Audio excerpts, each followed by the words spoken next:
ਅਗਲੀ ਜਿਹੜੀ ਹਰਜੋਤ ਸਿੰਘ ਜੀ ਮੈਟਾ ਨੂੰ ਲੈ ਕੇ ਜਿੱਦਾਂ ਤੁਸੀਂ ਬ੍ਰੇਕ 'ਤੇ ਜਾਣ ਤੋਂ ਪਹਿਲਾਂ ਦੱਸ ਰਹੇ ਸੀਗੇ ਵੀ ਲੋਕਾਂ ਦੇ ਵਿੱਚ ਖਾਸ ਕਰਕੇ ਉਹਨਾਂ ਦੇ ਇੰਪਲਾਈਜ਼ ਦੇ ਵਿੱਚ ਇਸ ਟਾਈਮ ਭਰੋਸਾ ਬੜਾ ਡਾਊਨ ਆ ਅਤੇ ਉਹ ਚੰਗਾ ਜਿਹੜਾ ਇੱਕ ਹਿਸਾਬ ਦੇ ਨਾਲ ਮਹਿਸੂਸ ਨਹੀਂ ਕਰ ਰਹੇ ਹੈਗੇ। ਜਿੱਧਰ ਉਹ ਇੰਪਲੋਈਜ਼ ਦੀ ਛਾਂਟੀ ਕਰ ਰਹੇ ਆ,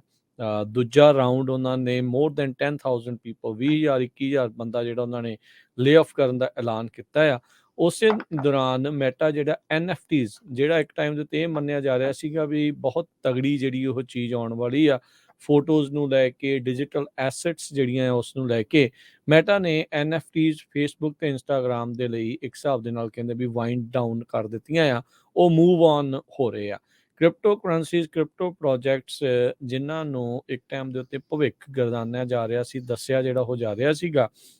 SVB ਉਹਦੇ ਵੀ ਕ੍ਰਿਪਟੋ ਦੇ ਵਿੱਚ ਬੜੀ ਇਨਵੈਸਟਮੈਂਟ ਸੀਗੀ, ਉਹ ਦੇਖਿਆ ਵੀ ਉਹਦੇ ਵਿੱਚ ਕੀ ਜਿਹੜਾ ਨਾਲ ਦੇ ਨਾਲ ਡਾਊਨ ਜਿਹੜਾ ਉਹ ਹੋਇਆ ਆ। ਸੋ ਹੁਣ ਮੈਟਾ ਕੰਪਨੀ ਜਿਹੜੀ ਆ NFTs ਤੇ ਕ੍ਰਿਪਟੋ ਤੋਂ ਹੌਲੀ ਹੌਲੀ ਪਰੇ ਵੱਲ ਨੂੰ ਜਿਹੜੀ ਉਹ ਜਾ ਰਹੀ ਆ। ਮਾਰਕ ਜ਼ਕਰਬਰਗ ਦਾ ਇਹ ਸੁਪਨਾ ਸੀਗਾ ਵੀ ਮੈਟਾਵਰਸ ਫਿਊਚਰ ਜਿਹੜਾ ਆ ਉਹ ਹੋਊਗਾ, ਹਰ ਇੱਕ ਚੀਜ਼ ਆਨਲਾਈਨ ਅੱਖਾਂ ਤੇ ਲਾ ਕੇ ਐਨਕਾਂ ਤੇ ਬੰਦਾ ਬਸ ਉਹਦੇ ਵਿੱਚ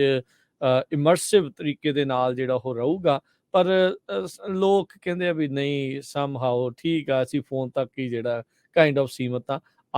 ਅਚਨਚੇਤੇ ਕੁਛ ਇਸ ਦੇ ਵਿੱਚ ਅਜੇ ਬਾਅਦ ਦੇ ਵਿੱਚ ਤਬਦੀਲੀ ਆ ਜਾਵੇ ਉਹ ਵੱਖਰੀ ਗੱਲ ਆ, ਪਰ ਹਾਲ ਦੀ ਘੜੀ ਲੋਕਾਂ ਨੇ ਉਸ ਨੂੰ ਬਹੁਤਾ ਅਪਣਾਇਆ ਨਹੀਂ ਹੈਗਾ। ਸੋ ਇਹ ਜਿਹੜੀ ਚੀਜ਼ ਜ਼ਰੂਰ ਦੇਖਣ ਵਾਲੀ ਆ। NFTs ਨੂੰ ਲੈ ਕੇ ਕ੍ਰਿਪਟੋਜ਼ ਨੂੰ ਲੈ ਕੇ ਆਪਾਂ ਦੇਖਿਆ ਵੀ ਬੜੇ ਵੱਡੇ ਵੱਡੇ ਜਿਹੜੇ ਸਿਤਾਰੇ ਆ ਉਹ ਵੀ ਜਿਹੜੇ ਉਹਨਾਂ ਨੂੰ ਲਾ ਸੂਟਸ ਦਾ ਸਾਹਮਣਾ ਜਿਹੜਾ ਉਹ ਕਰਨਾ ਪੈ ਰਿਹਾ ਆ, ਕਿਉਂਕਿ ਉਹਨਾਂ ਨੇ ਲੋਕਾਂ ਨੂੰ ਇਸ ਦੇ ਵਿੱਚ ਇਨਵੈਸਟ ਕਰਨ ਦੇ ਲਈ ਆਖਿਆ, ਪ੍ਰੇਰਿਆ, ਲੋਕ ਪ੍ਰੇਰਿਤ ਹੋ ਕੇ ਕਈਆਂ ਨੇ ਆਪਣੀਆਂ ਜਿਹੜੀਆਂ ਲਾਈਫ ਸੇਵਿੰਗਸ ਆ ਉਹ ਵੀ ਇਸ ਦੇ ਵਿੱਚ ਗਵਾ ਲਈਆਂ ਆ। ਸੋ ਹੁਣ ਮੈਟਾ ਜਿੱਥੇ ਲੋਕਾਂ ਦੀ ਸ਼ਾਂਤੀ ਕਰ ਰਿਹਾ ਆ, ਉੱਥੇ ਨਾਲ ਦੇ ਨਾਲ NFTs ਤੇ ਕ੍ਰਿਪਟੋ ਤੋਂ ਉਹਨਾਂ ਨੇ ਆਪਣੀ ਦੂਰੀ ਵਧਾਉਣੀ ਸ਼ੁਰੂ ਕਰ ਦਿੱਤੀ ਆ। ਜੀ ਬਿਲਕੁਲ, ਜਿਹੜੇ ਲੋਕ ਕੰਮ ਕਰ ਰਹੇ ਆ ਨਾ ਮੈਟਾ ਫੇਸਬੁੱਕ ਕੰਪਨੀ ਦੇ ਵਿੱਚ, ਜਿਸ ਤਰ੍ਹਾਂ ਤੁਸੀਂ ਦੱਸਿਆ ਹੀ ਆ ਵੀ 10,000 ਹੁਣ ਲੇ ਆਫ ਹੋਈ ਆ, 11,000 ਪਹਿਲਾਂ ਤੇ 5,000 ਜਿਹੜੇ ਇਨਲਾਈਨ ਸੀ ਉਹ ਵੀ ਉਹਨੇ ਸਕ੍ਰੈਪ ਕਰਤੀਆਂ ਪੋਜੀਸ਼ਨਾਂ। ਸੋ ਲਗਭਗ ਜਿਹੜਾ 26,000 ਦੇ ਕਰੀਬ ਇੰਪਲਾਈ ਬਣਦੇ ਆ ਤੇ 24% ਟੋਟਲ ਮੈਟਾ ਕੰਪਨੀ ਜੋ ਆ ਫੇਸਬੁੱਕ ਦੀ ਉਹਨਾਂ ਦੀ ਵਰਕਫੋਰਸ ਬਣਦੀ ਆ। ਸੋ ਜਿਹੜੇ ਲੋਕ ਕੰਮ ਕਰਦੇ ਆ ਉਹਨਾਂ ਦਾ ਜਿਹੜਾ ਮੋਰਲ ਆ, ਉਹਨਾਂ ਦਾ ਜਿਹੜਾ ਹੌਸਲਾ ਬੜਾ ਡਾਊਨ ਆ, ਕਿਉਂਕਿ ਮਾਰਕ ਜ਼ਕਰਬਰਗ ਨੇ ਇਹ ਕਿਹਾ ਵੀ ਕਈ ਲੇਅਰਸ ਦੀ ਜਿਹੜੀ ਮੈਨੇਜਮੈਂਟ ਆ ਵਿੱਚ ਮੈਨੇਜਮੈਂਟ ਲੈਵਲ ਦੇ ਉੱਤੇ ਆ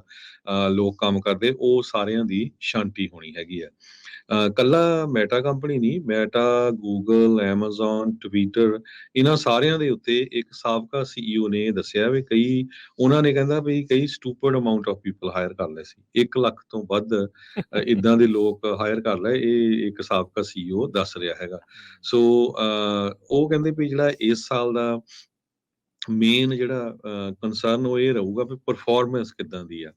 ਜ਼ਕਰਬਰਗ ਨੇ ਤਾਂ ਇਹ ਵੀ ਕਿਹਾ ਵੀ ਜਿਹੜੇ engineers right out of university ਜਾਂ ਕਾਲਜ ਆਉਂਦੇ ਆ ਤੇ ਜੇ ਉਹ 3 ਦਿਨ ਆਫਿਸ 'ਚ ਕੰਮ ਕਰਦੇ ਤੇ ਉਹਨਾਂ ਦੀ ਪਰਫਾਰਮੈਂਸ ਸਭ ਤੋਂ ਵੱਧ ਆ। ਸੋ ਨੈਚੁਰਲੀ ਕਿਉਂਕਿ ਉਹ ਸਿੰਗਲ ਹੁੰਦੇ ਆ, ਕੰਮ ਜ਼ਿਆਦਾ ਘੰਟੇ, ਹੋਰ ਕੋਈ ਉਹਨਾਂ ਦਾ ਜਿਹੜਾ ਫੋਕਸ ਨਹੀਂ, ਫੈਮਿਲੀ ਲਾਈਫ ਨਹੀਂ ਹੈਗੀ। ਸੋ ਇਹ ਤੋਂ ਹੁਣ ਜਿਹੜੇ ਇੰਪਲਾਈਜ਼ ਆ, ਜਿਹੜੇ ਜਿਨ੍ਹਾਂ ਦੇ ਬੱਚੇ ਵੀ ਆ, ਜਿਹੜੇ ਥੋੜੇ ਓਲਡ ਆ, ਉਹ ਘਬਰਾਏ ਹੋਏ ਆ ਵੀ ਕਿਤੇ ਇਹਦਾ ਕਹਿਣ ਦਾ ਮਤਲਬ ਇਹ ਤਾਂ ਨਹੀਂ ਵੀ ਹੁਣ ਸਾਰੇ ਜਿਹੜੇ ਆ ਇਹਨਾਂ ਦੀ ਸ਼ਾਂਤੀ ਕਰ ਦਈਏ ਤੇ ਜਿਹੜੀ ਯੰਗ ਲੋਕ ਆ ਉਹਨਾਂ ਨੂੰ ਜਿਹੜਾ ਵਿੱਚ ਲਿਆਂਦਾ ਜਾਵੇ। ਸੋ ਵੀ ਕੀ ਜਿਹੜੀ ਗਰੰਟੀ ਹੈਗੀ ਆ। ਸੋ ਈਵਨ ਦੋ ਉਹ ਕੰਮ ਉੱਥੇ ਕਰ ਰਹੇ ਆ, ਪਰ ਉਹਨਾਂ ਦੇ ਜਿਹੜੇ ਦਿਲ ਆ ਉਹ ਧੜਕੂ ਜਿੱਦਾਂ ਆਪਾਂ ਕਹਿ ਸਕਦੇ ਕਰ ਰਿਹਾ ਵੀ ਪਤਾ ਨਹੀਂ ਸਾਡੀ ਜਿਹੜੀ ਛੁੱਟੀ ਆ ਉਹ ਕਿਹੜੇ ਟਾਈਮ ਦੇ ਉੱਤੇ ਹੋ ਜਾਣੀ ਹੈਗੀ ਆ। ਜੀ, ਸੋ ਜੇ ਮੈਟਾ ਵਰਗੀਆਂ ਕੰਪਨੀਆਂ ਵੀ ਇਹ ਚੀਜ਼ ਕਰ ਰਹੀਆਂ ਆ ਤੇ ਗੂਗਲ ਵਾਲੇ ਕਹਿੰਦੇ ਆ ਵੀ ਇੱਕ ਬੈਂਚ ਤੇ 2-2 ਜਾਣੇ ਬਹਿ ਕੇ ਕੰਮ ਕਰੋ, $1 ਟ੍ਰਿਲੀਅਨ ਵਾਲੀਆਂ ਇਹ ਕੰਪਨੀਆਂ ਹੋਣ ਤੇ ਗੱਲਾਂ ਕਰਤੂਤਾਂ ਇਹਨਾਂ ਦੀਆਂ ਇੱਦਾਂ ਦੀਆਂ ਹੋਣ, ਤੁਸੀਂ ਸਮਝ ਲਓ ਵੀ ਸਭ ਕੁਝ ਚੰਗਾ ਨਹੀਂ ਆ। ਸੋ ਇਹ ਇੱਕ ਰਾਊਂਡ ਤਾਂ ਪਹਿਲੋਂ ਬਾਕੀਆਂ ਨੇ ਐਲਾਨਿਆ ਹੈਗਾ ਆ, ਹੁਣ ਇਹ ਡਰ ਆ ਵੀ ਜਿਹੜੀਆਂ ਹੋਰ ਵੱਡੀਆਂ ਕੰਪਨੀਆਂ ਉਹ ਵੀ ਸੈਕਿੰਡ ਰਾਊਂਡ ਆਫ ਲੇ ਆਫਸ ਜਿਹੜੀਆਂ ਆ ਉਹ ਨਾ ਐਲਾਨ ਦੇਣ। ਸੋ ਇਹ ਇੱਕ ਕਿਤੇ ਨਾ ਕਿਤੇ ਨਾਲ ਦੇ ਨਾਲ ਡਰ, ਇਸ ਟਾਈਮ ਡਰ ਵਾਲਾ ਮਾਹੌਲ ਜਿਹੜਾ ਆ ਉਹ ਬਣਿਆ ਪਿਆ ਹੈਗਾ ਆ। ਤੇ ਇੱਕ ਚੀਜ਼ ਜਿਹੜੀ ਇੱਕ ਗੁੱਡ ਨਿਊਜ਼ ਜਿਹੜੀ ਹਰਜੋਤ ਸਿੰਘ ਜੀ ਅੱਜ ਦੇ ਪੂਰੇ ਦਿਨ ਦੇ ਵਿੱਚ ਇਹ ਆਈ ਆ, US ਦੀ ਜਿਹੜੀ ਇਨਫਲੇਸ਼ਨ ਮਹਿੰਗਾਈ ਆ ਉਹ ਥੋੜੀ ਜਿਹੀ ਈਜ਼ ਹੋਈ ਆ, ਅਜੇ ਵੀ ਹੈ ਜ਼ਿਆਦਾ ਹੀ, ਪਰ ਪਿਛਲੇ ਮਹੀਨੇ ਦੇ ਮੁਕਾਬਲੇ ਇੱਕ ਵਾਰੀ ਫਿਰ ਥੋੜੀ ਜਿਹੀ ਥੱਲੇ ਨੂੰ ਆਈ ਆ। ਸਰਕਾਰ ਨੇ ਜਿਹੜੇ ਆંકੜੇ ਪੇਸ਼ ਕੀਤੇ ਆ ਉਹਦੇ ਵਿੱਚ ਉਹ ਇਹ ਕਹਿ ਰਹੇ ਆ ਵੀ ਜਿਹੜੀ ਇਨਫਲੇਸ਼ਨ ਆ ਉਹ 0.1% ਉਹ ਥੱਲੇ ਨੂੰ ਜਿਹੜੀ ਉਹ ਆਈ ਆ। ਪਰ ਕਹਿੰਦੇ ਵੀ ਪ੍ਰਾਈਸਿਸ ਜਿਹੜੇ 0.4% ਕਈ ਥਾਵਾਂ ਦੇ ਵਿੱਚ ਵਾਧਾ ਜਿਹੜਾ ਆ ਉਹ ਹੋਇਆ ਹੈਗਾ ਆ। ਤਾਂ ਜਨਵਰੀ ਦੇ ਵਿੱਚ ਇਹ 0.5 ਸੀਗਾ ਤੇ ਇਸ ਵਾਲੇ 0.4 ਆ। ਸੋ ਦੇਖੋ ਕਿੱਦਾਂ ਨੰਬਰ ਨੂੰ ਟਵਿਸਟ ਕਰਕੇ ਜਿਹੜਾ ਉਹ ਸ਼ੋਅ ਕਰਨ ਦੀ ਕੋਸ਼ਿਸ਼ ਕਰ ਰਹੇ ਆ ਵੀ ਹਾਂ ਉਨੀ ਤੇਜ਼ੀ ਦੇ ਨਾਲ ਮਹਿੰਗਾਈ ਕਹਿੰਦੇ ਆ ਵੀ ਉਹ ਨਹੀਂ ਵੱਧ ਰਹੀ ਹੈਗੀ। ਹਫ਼ਤਾ ਪਹਿਲਾਂ ਹੀ ਜਿਹੜੇ ਜਰੋਮ ਪਾਵਲ ਆ ਉਹਨਾਂ ਨੇ ਸੈਨੇਟ ਕਮੇਟੀ ਨੂੰ ਇਹ ਸੁਜੈਸਟ ਕੀਤਾ ਸੀਗਾ ਵੀ ਜੇ ਇਨਫਲੇਸ਼ਨ ਕੂਲ ਨਹੀਂ ਹੋਈ, ਮਤਲਬ ਠੰਡ ਇਸ ਦੇ ਵਿੱਚ ਨਹੀਂ ਪਈ, ਇੱਦਾਂ ਹੀ ਰਿਹਾ ਤਾਂ ਉਹ ਜਿਹੜੇ ਬੈਂਚਮਾਰਕ ਇੰਟਰਸਟ ਰੇਟਸ ਆ ਉਹ 0.5 ਪੁਆਇੰਟ ਜਿਹੜੀ 21-22 ਮਾਰਚ ਦੀ ਮੀਟਿੰਗ ਹੋਣੀ ਆ ਉਸ ਦੇ ਵਿੱਚ ਵਧਾ ਸਕਦੇ ਆ। ਪ੍ਰਾਈਸਿਸ ਕਹਿੰਦੇ ਵੀ ਫੈਡ ਜਿੱਦਾਂ ਮੰਨ ਰਿਹਾ ਆ, ਸੋਚਦਾ ਆ, ਉਹ ਤੋਂ ਫਿਰ ਵੀ ਤੇਜ਼ੀ ਦੇ ਨਾਲ ਅਜੇ ਵੀ ਵੱਧ ਰਹੇ ਹੈਗੇ ਆ। ਪਰ ਕਈ ਇਕੋਨੋਮਿਸਟ ਹੁਣ ਇਹ ਕਿਆਸ ਰਹੀਆਂ ਲਾ ਰਹੇ ਆ ਵੀ ਜਿਹੜੀ ਸਾਲ ਲਗਾਤਾਰ ਇਹਨਾਂ ਨੇ ਇੰਟਰਸਟ ਰੇਟ ਵਧਾਈਆਂ ਆ, ਮੇ ਵੀ ਉਸ ਨੂੰ ਇਸ ਵਾਰ ਜਿਹੜਾ ਉਹ ਨਾ ਵਧਾਉਣ। ਐਂਜ਼ਾਈਟੀ ਕਹਿੰਦੇ ਵੀ ਇਸ ਟਾਈਮ ਇਹ ਇਸ ਕਰਕੇ ਜ਼ਿਆਦਾ ਵਧੀ ਹੋਈ ਹੈ, ਜਿੱਦਾਂ ਆਪਾਂ ਸਿਲੀਕਨ ਵੈਲੀ ਬੈਂਕ, ਸਿਗਨੇਚਰ ਬੈਂਕ ਦੀ ਗੱਲ ਕੀਤੀ ਆ ਤੇ ਜਿਹੜਾ ਕ੍ਰੈਡਿਟ ਸੂਇਸ ਬੈਂਕ ਸਵਿਟਜ਼ਰਲੈਂਡ ਦਾ ਆ ਉਹਦੀ ਜਿਹੜੀ ਇਸ ਟਾਈਮ ਸਥਿਤੀ ਬਣੀ ਆ ਉਸ ਨੂੰ ਦੇਖਦੇ ਹੋਏ ਵੀ ਕਹਿੰਦੇ ਵੀ ਜੇ ਕਿਤੇ ਹੋਰ ਆਪਾਂ ਗਾਂਹ ਨੂੰ ਜਿਹੜਾ ਤਾਂ ਨੂੰ ਇੰਟਰਸਟਡ ਜਿਹੜੇ ਉਹ ਵਧਾ ਦਿੱਤੇ ਤੇ ਇਹ ਨਾ ਹੋਵੇ ਵੀ ਭੱਠਾ ਪੂਰਾ ਹੀ ਜਿਹੜਾ ਇਸ ਤਰੀਕੇ ਦੇ ਨਾਲ ਬਹਿ ਜਾਵੇ। ਹੋ ਸਕਦਾ ਆ ਇਸ ਵਾਰ ਜਿਹੜਾ ਹਰਜੋਤ ਸਿੰਘ ਜੀ ਮਾਰਚ 21-22 ਨੂੰ ਜਿਹੜੀ ਮੀਟਿੰਗ ਦੇ ਵਿੱਚ ਮੇ ਵੀ ਛੁੱਟੀ ਲੈ ਲੈਣ ਜਿਹੜੇ ਇੰਟਰਸਟਡ ਵਧਾਉਣ ਤੋਂ।